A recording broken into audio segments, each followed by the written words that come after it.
It's been 30 years since filmmaker Albert Maysles and his brother Davis first stepped foot here at Grey Gardens. They introduced the world to Edith Bouvier-Beale and her daughter Little Edie, and the film instantly became a cult classic. At the time, the Beales were living here with cats, fleas, raccoons, in a dilapidated bohemian squalor. Today, the house has been completely renovated, and both Beales have passed away. We're here tonight to celebrate the 30th anniversary of the movie. We're going to take a tour around the house with Albert Maysles. It's the first time he's been back since he was here making the movie.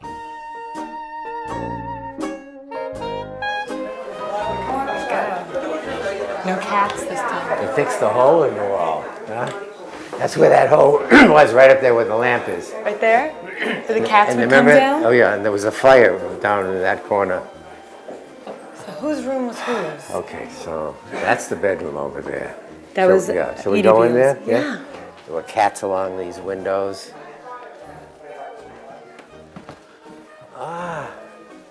This little room in this whole house. Funny, this room looks so much smaller than it was, but I'm sure this is the size. And there was one bed here, one bed there, and a portrait of Mrs. Beale in that corner. And I think there was a bathroom here. Yep.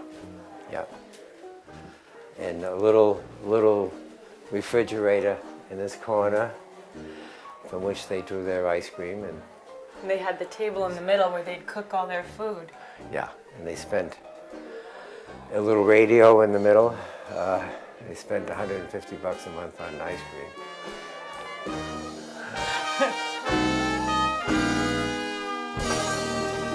What's it like to be back here after 30 years? Well, I love this place then, and I love it now, and all the more reason to connect with it with all this restoration that's been going on here. But I still feel it's the same old place. Even as I've walked through the house, those rooms that I frequented, it's the same. I only wish that the two women were around, but they've are still around in many, many ways. How did you wind up meeting them? How did you hear of them out here in Grey Gardens? They never left the house. A very good friend of my brother and myself is Peter Beard, and his girlfriend at that time was Lee Radziwill. And when Lee suggested to Peter that it might be a nice idea to do a film of her childhood in the Hamptons, he said, "Oh, we got to talk to the Maysles." And so she came to us with a list of some 40 things that might be filmable for her movie, and we began making the film. And during the course of that, she got a call from Edie. "Please come out to Grey Gardens. We're in deep trouble with the Board of Health. Can you help us out?" And so she said she was coming out here. Would we want to come along? We said, "Oh yeah." "And you think you should bring your camera?" "Sure." We started filming Edie right away. And I think when Lee saw that material, I think she kind of felt upstaged. She lost interest in the film of herself. And then upon dropping that, several months later, we thought, gee, there's a whole film to be made of Grey Gardens itself. And that was that September, I believe. And 6 weeks later, we had it all filmed.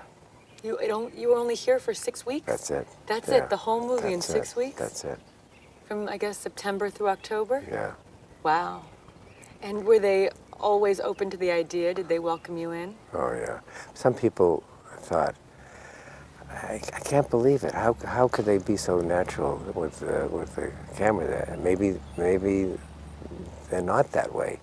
Well, we would arrive maybe 50 to 20 minutes early at Grey Gardens, but we positioned ourselves just outside where we got out of the car and sprayed ourselves so that we wouldn't get bitten by the fleas.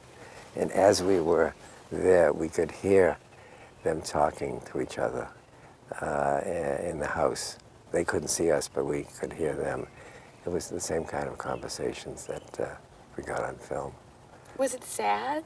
Did you feel sad for them? And they're living here with the fleas and the raccoons and cats everywhere. Yeah. We felt kind of sad, but in some ways they were living lives that were more fulfilling than many of their neighbors.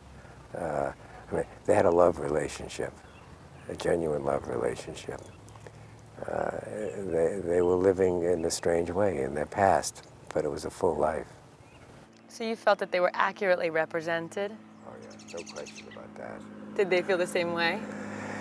So much so that when Edie was with her mother, as her mother was dying, she told us later on that she at that point asked her mother if there was anything that she wanted to say at that point.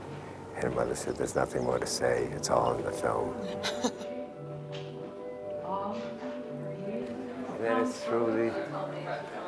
through these banisters here that you see the end scene of the film with Edie dancing on the floor here.